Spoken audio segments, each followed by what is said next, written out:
after power rankings, and for people on the feed that are like, why is Carl being so awkward? It's because I'm cutting this into 2 fucking videos for YouTube. So work with me through the audio here, guys.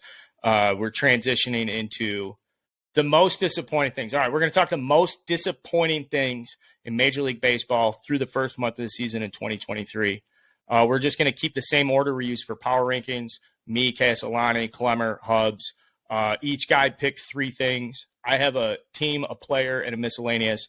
I'll kick things off. I'll tell you the most disappointing thing with the team is the St. Louis Cardinals. I've watched them my entire life very closely. When you have 2 first ballot generational Hall of Famers at first base and third base, you've got a great farm system, development system. You've got a lot of familiar faces around that organization. That is it. That is one of the more consistent organizations in professional sports. The one thing that changed is Yadier Molina isn't there this year. The pitchers are awful. They spent money on Wilson Contreras. It is just a nightmare in St. Louis, and it's a nightmare in a way that it's just rarely ever that way. Imagine the Steelers going out one year and it's just like they're just fucking giving up 40 points. How they're losing like that.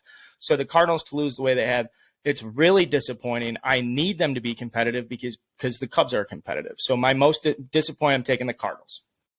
It's really hard to argue.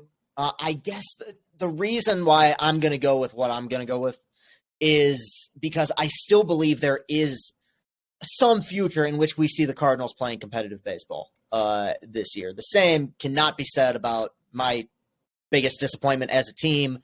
We've talked about them ad nauseum already, the Chicago White Sox. I mean, I think that while I know their offseason was criticized, I get it. I really did feel like things were just wonky last year and they had bad luck. The regression by almost everybody has been staggering. I mean, there's guys that I thought were going to be MVP caliber players who, if they aren't living up to the hype, I mean, they're just overall, complete disappointments. It's sad because I really did think that this could be a team that could carry the AL Central for a while, and now they're going to have some really difficult decisions to make if they continue down this road. Yeah, I have the White Sox as well. I'm right there in lockstep with Castellani there.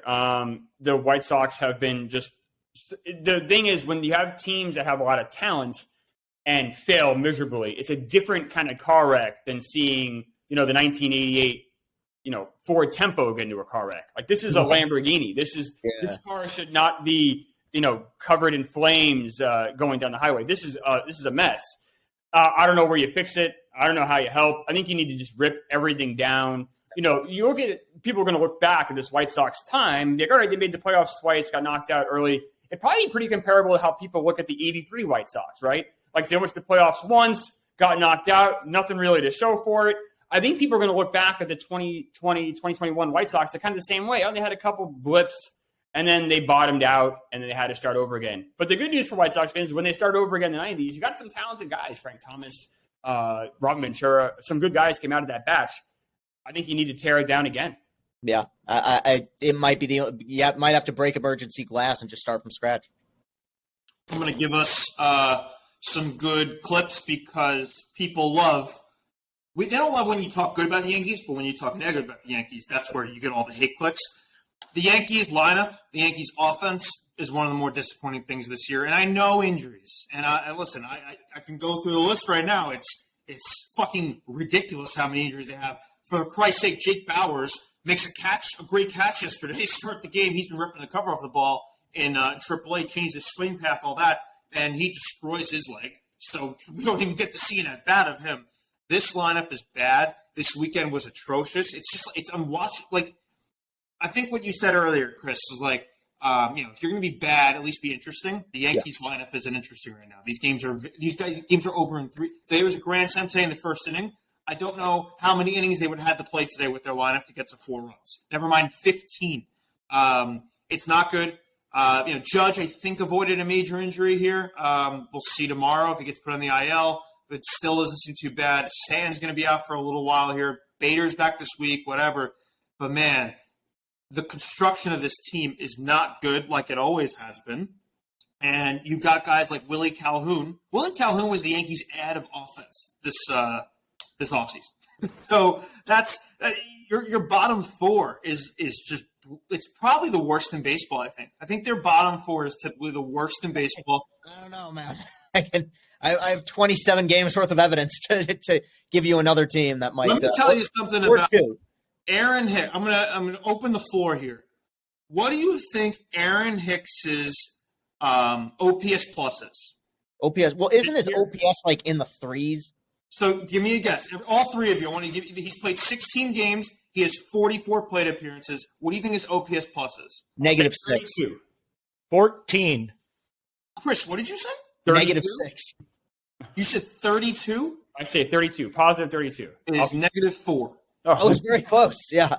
Yeah. So you're better off just running 8 guys out there, just taking the out. It is unspeakable. Like that's where you're like hitting into like you're creating more outs than you can actually create.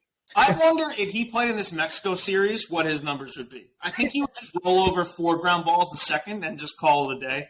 He's my disappointing player, and it's not him. It's coming later. Is I think just worse than him, just because he plays more and he expected more. But my God, Aaron Hicks is unwatchable, and this lineup is very bad. They've got like 3 to 4 good hitters, and the other 5 are just bad.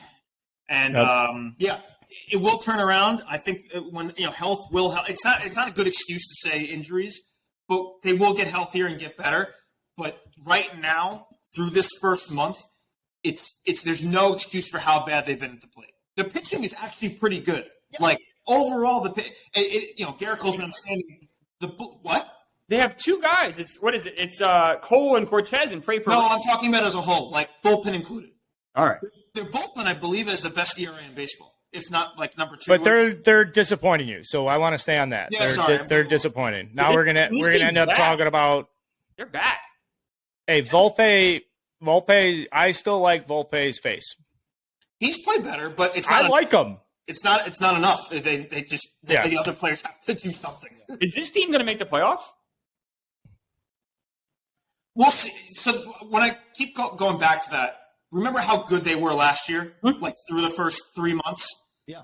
So I'm not going to judge it off 1 month. Even if they were setting. Hey, you're learning. You're learning. To just reel it back. Like just take it easy. Take it like it is still slightly above 500 here. Yeah, they're tied with the Red Sox for last.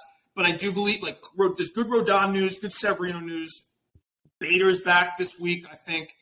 Judge, hopefully, I think they're just not this bad. They are not, but I am concerned of what their peak is. Isn't the other way to look at it, though, is now they have 4 months in a row of kind of shitty baseball? Because that's a fact. It's not the worst take I've ever heard. And they did not improve this offense. Like the offense is still the same, but it's not this bad. It just can't be. Yeah.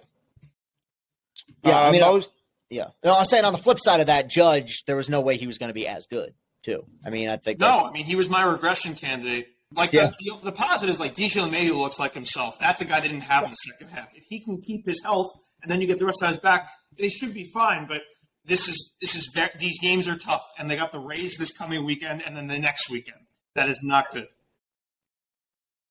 Sorry, I went long. Sorry. No. Hey, dude, if you're going on your team, that fucking if you were doing that about the Colorado Rockies, I'd be a little surprised. I'm not surprised in the least bit. The other week, I thought I saw you tweet about Aaron Hicks embracing a different role with the team, and you were enjoying it. So this is all expected. No, that was IKF. That's IKF. It was IKF. Yeah. Oh, that's right. IKF is in the out. Okay, that's right. That's right. Hey. Yeah. You Yankee fans know I come in peace. I don't mean any ill will by this. The second round, I thought players, and if you don't have a player, that's okay. To make this clear, we're kind of winging this here. Player, most disappointing player. Oh, Jose Abreu, walking less than 4%, striking out almost 25%. People said, "Oh, going to plug that guy in the middle of the lineup. He does stuff." The rest of that Astros lineup doesn't do. He carried the White Sox for years. He's considered one of the best lead by example guys in any clubhouse in baseball. You will not find anyone to say a bad word about Jose Abreu. Just as grounded and good dude as it gets. Signed an affordable deal for him. Everyone's excited. Like, dude, they're already they're already just the best organization. Now you're going to add the perfect puzzle piece. He's been atrocious, and he's played all 27 games, 116 plate appearances. I went through the ratios. It's not pretty. That's a question where it's like you are either A, fell off a cliff physically, which I don't think so, because it's Jose Abreu who's always just been that big physical presence. It's not like the strength is going to just drop overnight. Could be hurt, could be a back, leg, something like that.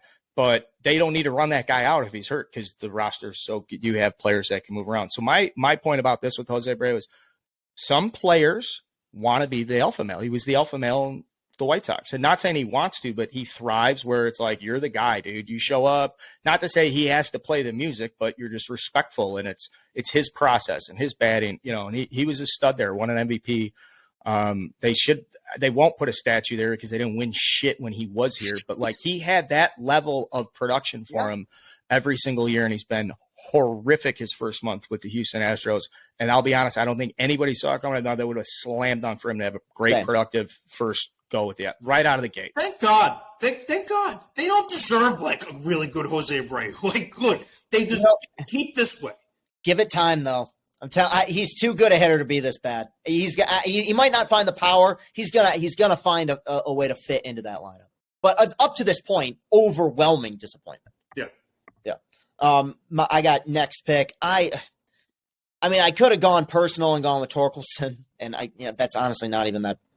That's a legitimate argument. But one of my favorite pitching seasons like ever was Sandy Alcantara last year.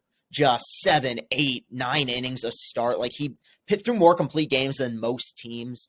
And he's durable as hell, going deep into games. This year, after a transcendent season a year ago, ERA of 5. Phillies roughed him up, got roughed up in another start. His stuff is too good. Ultimately, he'll turn it around. But especially considering early in the season, he threw a complete game shutout. You're like, dude, he might be gunning for Cy Young number 2. I think he's fallen off the rails a little bit. His stuff is so nasty. I think maybe he needs to try to figure out a way to miss more bats. I think he definitely can. But considering how much fun and enjoyment I got out of watching him last season, I view him as a disappointment. Yeah, I think it's even more of a disappointment when you consider the Marlins have been pretty pesky this year. They almost made my list. They're pretty good. Like, imagine if they had like a really, seriously decent Alcantara, they might be, first place. I mean, they're really, so I think Alcantara will turn around, but he's been very disappointing. Speaking of the Marlins real quick, Jazz Chisholm told the fans, like, come back to me in 30 games. Man of his word, like, they held their own. They did. Yeah. Good for them. So my disappointing player is Nolan Arenado. I mean, the Cardinals have been atrocious. Carl talked about that a little bit. But I think Arenado is like a huge reason why. I mean, he's on base is 282. He's slugging 321. He's someone that's, when he went from Coors Field to St. Louis, maybe you'll see a drop-off. And you saw a small one, but not much of one. He was still an amazing player, MVP candidate almost every year. This year, he's really fallen off. And I don't know if it's just a bad month. He is 32. I don't know. If I'm a St. Louis fan, I have a lot of concerns, and he's might be my number 1. Yeah. He's a big-time rhythm hitter. Where Goldie's very technical and mechanical and programmed, where Arenado is kind of like feel it, see it, hit it, touch it. So he can go through these stretches where it's like, fuck, did you see what he did over the last 3 weeks? But I don't know if he's had a bad stretch as long as he's had like this. Mentally, though, he's a guy who just it's bothering him, but when he's getting in the box, he is the best player he's ever met in his life. If it's a rhythm thing, Carl, do you think it has something to do with the pitch clock? Yeah, I think that absolutely could have something to do with the pitch clock. That's just a great fucking observation, Klemmer. There's also could be some other frustrations too. There could be other stuff with the pitching staff and he's an interesting character, that's for sure. And I would put him in this category of like, I don't want to know anything Nolan Arenado has to say. We're in an age we want to know more about players and we want to learn. I just would prefer him to stay a mystery to me because he's just this mythical creature. Yeah. I don't need to know what his favorite order is at in and out or something. Like, I just want he just gets up and takes ground balls and like he was just built to be a perfect baseball player. So hopefully he bounces back. But absolutely, it's extremely disappointing. A huge reason. And if the pitching was any better in St. Louis, you'd probably have more attention on it. But I'll go. I struggle with this, to be honest with you, but it kind of just came to me like 30 seconds ago. And we do usually have this running theme of we speak about a player or a team, and then they play on Sunday Night Baseball, and go off, and then we just look really fucking stupid. So I'm going to take that one this week. And my guy's going to be Trey Turner. Oh, good pick, yeah. Trey Turner, no Harper start of the year. Reese goes down. I will say, news as we recording this, Harper, if he gets cleared tomorrow, in the lineup Tuesday against the Dodgers. Unreal. Oh, my God. What a fucking horse that guy. He's just, you know what? We don't need the rehab. We're going to be good. Check this shit out. All right, I'm back in. No problem. I love that man. Jesus. My answer is Trey Turner, though. Yeah. Trey Turner got paid the big bucks in the offseason. He's that one of the few remaining. They have been playing better baseball. The Phillies, they're now. Yeah, they're good now. Yeah. It seems like they maybe did weather the storm, but it's not because of Trey Turner. He's got an 86 OPS plus heading into tonight. 261 batting average, 302 on base, 378 slugging. That gets you to a 680 OPS for Trey Turner. Yeah. Come on, man. He will get it together. I don't think I would be stunned if this is a month or two from now, because he's just not that bad of a hitter.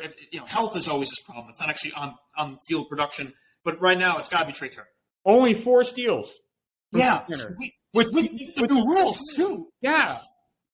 So steals 75 this year. He has 4. Very weird. He hasn't been getting on base. He did get a 28 million a year. Hey, what was a big story too when he signed? We'll play speculation. I like Trey Turner, fine ball player, upstanding young man. What was the story? He was only going to go to the DMV area because that's where his wife was from and free agent. He was just locked in. If I'm not mistaken. Yeah, we're talking about a guy who was locked in geographically, because his old lady's from there. I mean, if you didn't that's a recipe to slump. Do we think Harper's return helps? Fuck yeah. Fuck. No one's going to say shh. Yeah. Yeah. Well, I mean, yeah. He would make you feel good. It's not this bad. He just isn't. It has not been a good month for him, so he's my pick. The Phillies, I don't know. After last year, the Phillies could be in last place on August 1st, and I'd be like, well, you never know. It's the Phillies. It's a nice little thing to have in their back pocket. Hey, lay off us, media, because we can always just light the world on fire and then get to the World Series out of nowhere. And meanwhile, I said this last, Bryson Stott, that guy owes Trey Turner a percentage of his future earnings because, here you go, play second base and hit 8th, and no one will give a shit if you hit 260 and show up every day. All right, let's get to the next round. Is that cool? Yep. All right, I have miscellaneous. Take whatever you want. Me, I have to take Rob Manfred, and I'm disappointed with we were at such a point in this season in the narrative of baseball with the rule changes, the World Baseball Classic wins, the momentum, so much money was spent this offseason. It looks like we're in a spot 10 years from now where the idea that a team is spending way less than everybody else is chaos. And it's so great. And there's an opportunity to drive that nail home that fucking Rob's tenure is going to be different. And we're going to keep making this better for the fans. And they should have fucking figured out a way to keep the team in Oakland. There's so much money in the sport. There's so much history and tradition around that organization. And for just to ship them down to the tourist capital of the literal world for a small stadium in a play that had been in the works for likely the better part of 2 decades when Bud Selig gave the A's to his buddy. John Fisher is nowhere to be found. Makes sense, though, because you can't expand into Vegas. You have to put an existing infrastructure into Vegas. They'll expand into new cities elsewhere. It makes sense from a business standpoint, but this was a chance for Rob Manfred to do something great for the history of the game where they would write generations from now about the owner, where every other owner's doing stuff to grow the bottom line, and Rob Manfred could have been the guy who was like, how, come on. Yep. How could I approve a move out of Oakland? Have you seen the way these fans bound a drum? Those poor Oakland fans, and the longer and I know Klemmer, you're like, I'm getting to the point where you're mad. I know this has bothered you immensely, but the more you just think about it, those poor fans. Yeah, I think there's also a way to do it. If you leave to go to Vegas, you can kind of understand on some level, the stadium's in disrepair, whatever. But the way they tore that team down became non-competitive so they could move earlier. That's just malpractice. That's just wrong. And that's what was done here. And while Manfred had the pitch clock's been amazing. It's made baseball so much more enjoyable. I think, Manfred definitely, like you said, Carl, with him, it's always 1 step forward and 2 steps back. Yeah. Yeah, no, that's a fair one. I knew Oakland in some capacity was going to make the disappointment list. I just didn't know how. That was definitely a good angle you took on it. I brought this guy up earlier, but I'm looking at his numbers again. Now, I said coming into the year, I'm not panicking about Spencer Torkelson and Riley Green until Memorial Day. That still stands for Riley Green. I'm going with Spencer Torkelson as my big disappointment. This is my Hail Mary attempt that I can just jinx the hell out of this, and he finally turns it around. But guys, this is a number 1 overall pick, and it's not, Vladdy Jr. his first 2 years where the intangibles are there. He's got to find the power, maybe lift the ball. We're talking about a guy who is objectively among the 5 worst players in his sport over the last 2 years. This is a guy who's now played in 135 games. That's almost a full season's worth of games. He's got a career OPS of 598, and his WAR is negative 1.5. This is a guy who was, I believe, the number 3 prospect in all of baseball around this point a year ago. That is, for the most part, the Tigers haven't disappointed me this year. I knew they'd be bad, but I did think they would find something with Green and Torkelson. And for the record, Green is not that much better, but you drafted Torkelson 1-1 to MASH. I mean, imagine the disappointment if Pete Alonso wouldn't have panned out. Imagine the disappointment if, I know you didn't draft him, but if Rizzo, when he was with the Cubs, didn't pan out. What that can do when you're kind of big bopper in the middle of your lineup is not just not hitting for power, just not hitting. He has, I believe, since coming into the league, the worst batting average in the sport on fastballs down the middle. That's a sign that there is something so much deeper than just physical intangibles. And there's been, I don't want to speculate, but there's been a member of the Tigers, Austin Meadows, who's now on the IL for anxiety. I almost wonder if you need to do some 10-day IL cleanse with him. Now, don't even send him down. Just say undisclosed injury. You can make up an injury and just talk with the guy, because he has looked overwhelmed from day one, and I know he's not this bad. I know he's a talented ball player, but right now, an overwhelming disappointment. Yeah, my disappointment is Chris Flexen from the Mariners. I know it seems like kind of a weird one, not a big name at all, but basketball, NBA is different than baseball. You need those role players to be really good in baseball, but maybe in basketball you can get away with some guys having some off times because you have your superstars to carry the load. Baseball is more of a team sport. The Mariners have won 90-plus games each of the last 2 seasons, and Flexen was a big reason why. And this year he's been atrocious. He's 21 innings pitched, 4 starts. He has an ERA of 8.86. And I don't think it's a coincidence that the Mariners are now 12-16. Now, obviously, Julio Rodriguez has been not great. He's been okay. They have some other guys. But when you have a guy going out there every 5th day for you and he has a 9 ERA, you're not going to win those games. And the Mariners were relying on Flexen based on the last 2 seasons to be that 4th or 5th starter, and it's been a complete disaster. I don't know. So I just think, I know sometimes it's easy to kind of go after the superstars and be like, oh, Juan Soto is not doing as great or whatever. But sometimes those role players like a Flexen have just as much importance.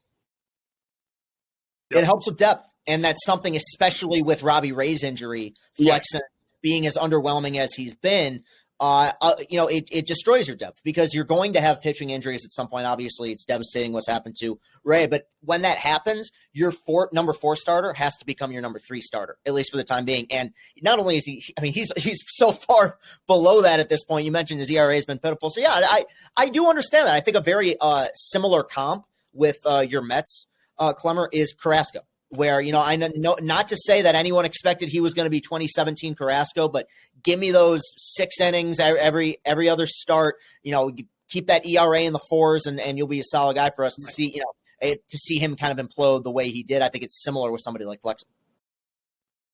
Yep. I'll round it out. My guy, Juan Soto. It's kind of easy. It's a light, but when is this going to click? When is he going to revert back to, Nationals World Series champion Juan? Because we're now going on the second half of last year into now a full month now. It's not good. His entering today, / 188, 361, 375. It's a 736 OPS.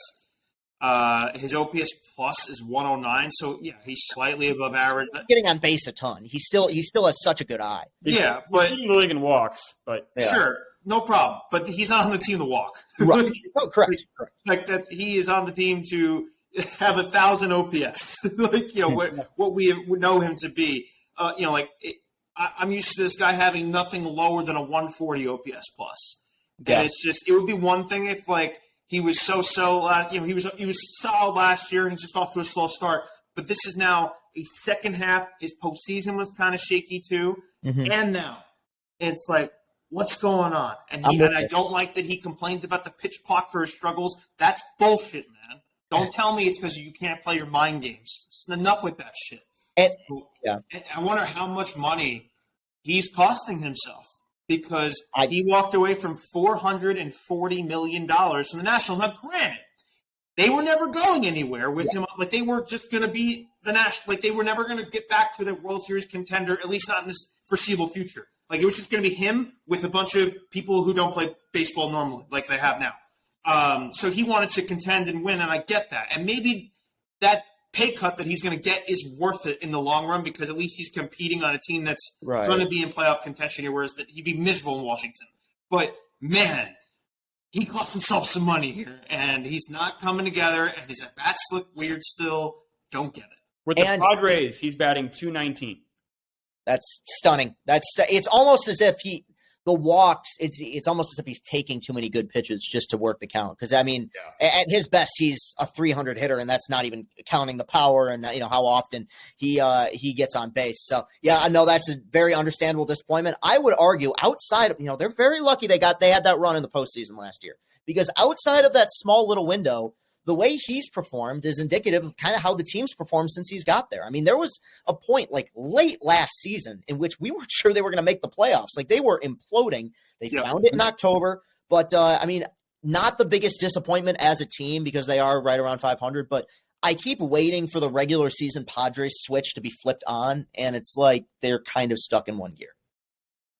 I wasn't trolling Padres fans at the start of the year when I said, like, my big shocking story would be if this Padres team doesn't make the playoffs.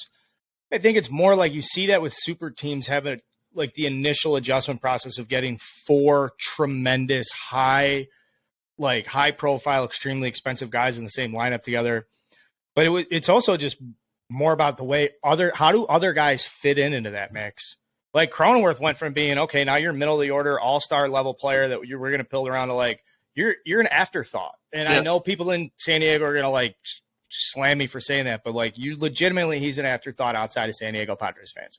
And that's just the way they've kind of you have to build around these superstars. And then meantime, the pitching staff is outstanding and excellent and super talented and the exact type of guys that can make you feel fake feelings.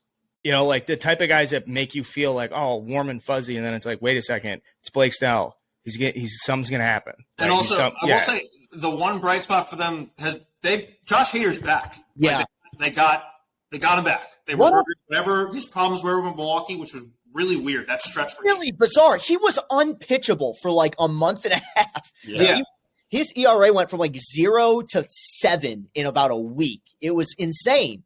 Yeah, and then almost when they made that run towards the end and into the playoffs, he's kind of snapped back. Yeah, he was good. Now he's back to unhittable Josh Hader. So good for them for that. It's always nice to have a guy who trades some prospects for to actually turn out to be really good. But this offense is weird. I don't get it. Tatis is back. I thought and maybe give it a little more time, but running out of time for them to really start cooking. I don't know. I kind of disagree. They've won 7 of their last 10, and then they have a 3-game set against the Reds coming up. So I think the Padres are on the upswing here. Now Soto that's concerning. Like you said, 219 since he's been the Padres. We're talking about a few months now. That's worrisome. But I think the rest of that team is starting to click a little bit. Machado's not good. Trent Grisham, actually, for a guy who hits under 200, is wildly productive. Great fielder. Defense. Yeah. Great fielder. Manny had, maybe this Mexico series gets him back with his swing a little bit. But his at-bats, there's been viral clips of his strikeouts. Yeah, he's been getting guys out there. Yeah. So, Weird. Yeah, but like I don't know, they could be, we could get together next week. Like Klemmer just said, they're 7 of the last 10. They could just as easily be But the basis of 12 this of their was Juan last Soto. 15. Yeah, the basis of this was Juan Soto, not like really the team. For sure. Yeah, that was the one with the team. Yeah. Disappointments. I'll go through mine if we want to just recap real quick. I had the Cardinals, Jose Abreu, Rob Manfred for letting John Fisher move to the A's. Yep. I had what did I? Okay, I had the White Sox, Sandy Alcantara, and Spencer Torkelson. I had the White Sox, Nolan Arenado, and Chris Flexen. I had the Yankees lineup, Trey Turner and Juan Soto. We could, like I said, next week, 2 weeks from now, we could be laughing about these teams being on here except for the White Sox. And Rob Manfred too. That guy's not. The A's leaving will bother me for a little bit, but baseball's in a good spot. I'm glad we get together and do this stuff, guys. Power rankings are out. Go subscribe to the social, or go follow that social media, whatever. I'm fucking so much stuff to promote. Like if you just see it, follow it. If you don't follow it, you're bad people. How about that? Yeah. Good point. Excellent. No, I'm with you. We'll be back this week. We're gonna test drive an AL show and test drive an NL show. Just kind of dig into some of these stories, and we'll do a little bit more about like exactly how the White Sox got so bad, really what is going on with the Padres, and some of that other stuff we're not going to get to when we talk about the top of the league, just like more interesting stuff. So stay tuned. Appreciate you guys joining us for this journey. This is Power Rankings Week 5. We'll see you a little bit later this week.